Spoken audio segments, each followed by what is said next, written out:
Assalamualaikum warahmatullahi wabarakatuh.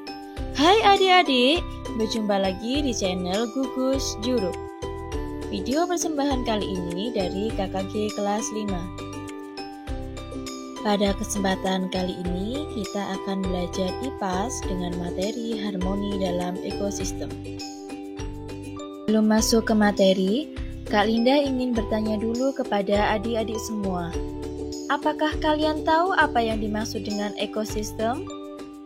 Mungkin di sini ada adik-adik yang lupa. Baik, Kak Linda akan jelaskan ulang. Ekosistem adalah suatu sistem ekologi yang terbentuk oleh hubungan timbal balik tak terpisahkan antara makhluk hidup dengan lingkungannya. Setelah adik-adik tahu penjelasan tentang ekosistem, selanjutnya kita akan membahas tentang rantai makanan. Rantai makanan adalah peristiwa memakan dan dimakan antar makhluk hidup, sehingga makhluk hidup itu saling memakan satu dengan yang lainnya. Dalam rantai makanan ada 3 peran makhluk hidup, yaitu ada produsen, konsumen, dan pengurai. Untuk lebih jelasnya, di sini Kak Linda memberikan contoh rantai makanan. Pada gambar terdapat tanaman padi, belalang, katak, ular, dan jamur. Tahukah adik-adik semua yang berperan sebagai produsen, konsumen, dan pengurai pada gambar tersebut? Mari kita belajar bersama. Tanaman padi berperan sebagai produsen. Belalang, katak, dan ular berperan sebagai konsumen, dan jamur berperan sebagai pengurai. Kenapa tanaman padi berperan sebagai produsen? Karena semua tanaman itu dapat membuat makanannya sendiri, sehingga berperan sebagai produsen. Tanaman padi dimakan oleh belalang, sehingga belalang berperan sebagai konsumen tingkat 1. Belalang dimakan oleh katak, sehingga katak berperan sebagai konsumen tingkat 2. Katak dimakan oleh ular, sehingga ular berperan sebagai konsumen tingkat 3. Lama-kelamaan ular bisa mati dan membusuk dan akan diuraikan oleh jamur. Itu tadi rangkaian penjelasan tentang rantai makanan yang ada pada gambar. Setelah mempelajari tentang rantai makanan, kita ke jaring-jaring makanan. Jaring-jaring makanan adalah kumpulan rantai makanan yang saling berhubungan pada ekosistem yang lebih besar. Sehingga jaring-jaring makanan itu kumpulan dari rantai makanan. Sehingga dalam jaring-jaring makanan itu bisa terdapat 1-5 bahkan lebih rantai makanan. Adik-adik, untuk memperjelas pemahaman kalian tentang jaring-jaring makanan, di sini Kak Linda akan memberikan contoh gambar jaring-jaring makanan. Pada gambar terdapat rumput, pohon, ayam, ulat, belalang, tikus, ular, katak, dan burung elang. Nah, adik-adik tahu tidak, dalam jaring-jaring makanan itu terdapat berapa rantai makanan? Nah, benar sekali.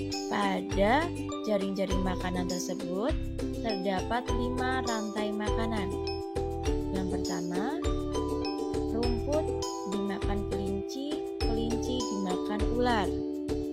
Yang kedua, rumput dimakan belalang, belalang dimakan ayam, ayam dimakan ular. Yang ketiga, rumput dimakan ulat, ulat dimakan ayam, ayam dimakan ular. Yang keempat, daun dari pohon dimakan oleh ulat, ulat dimakan katak, katak dimakan oleh burung elang. Dan yang kelima, daun dari pohon dimakan oleh belalang, belalang dimakan ayam, dan ayam dimakan oleh ulat. Itu penjelasan dari jaring-jaring makanan pada gambar. Setelah adik-adik mempelajari tentang rantai makanan dan jaring-jaring makanan, selanjutnya yaitu tentang piramida ekologi.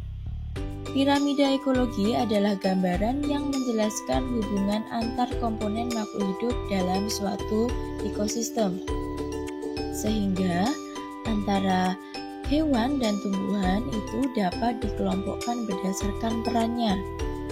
Untuk lebih jelasnya, Kak Linda akan memberikan contoh gambar piramida ekologi.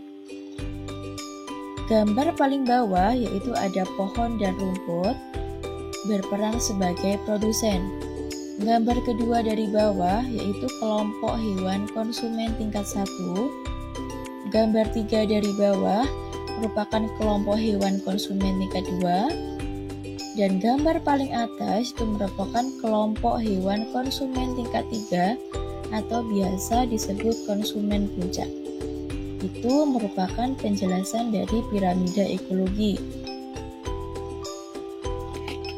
Nah, adik-adik, setelah adik-adik tahu antara tumbuhan dengan hewan itu saling berkaitan, apakah adik-adik pernah berpikir apa yang terjadi apabila salah satu makhluk hidup yang ada pada rantai makanan maupun jaring-jaring makanan itu berkurang atau bahkan musnah?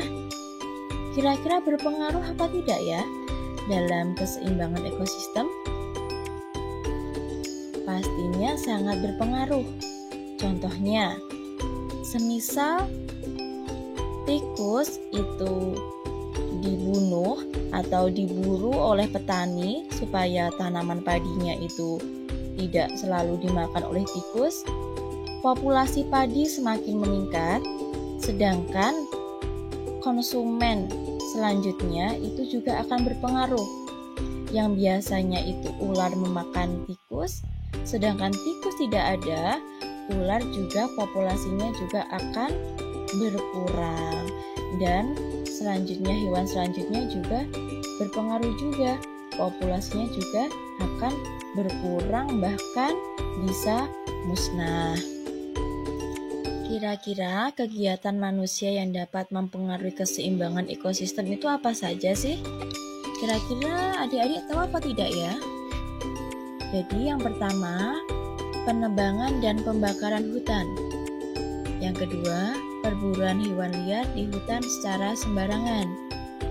Yang ketiga, penggunaan pupuk buatan dan pestisida yang berlebihan. Yang keempat, membuang limbah dan sampah sembarangan. Dan yang terakhir, penangkapan ikan secara besar-besaran. Itu merupakan kegiatan manusia yang berdampak pada keseimbangan ekosistem. Sehingga kita semua harus menjauhi atau bahkan tidak melakukan hal-hal yang bisa mempengaruhi keseimbangan ekosistem. Baik adik-adik, mungkin itu yang dapat Kak Linda sampaikan. Semoga materi kita hari ini bermanfaat. Jangan lupa like, comment, and subscribe channel Gugus Juruk. Sekian, Assalamualaikum warahmatullahi wabarakatuh.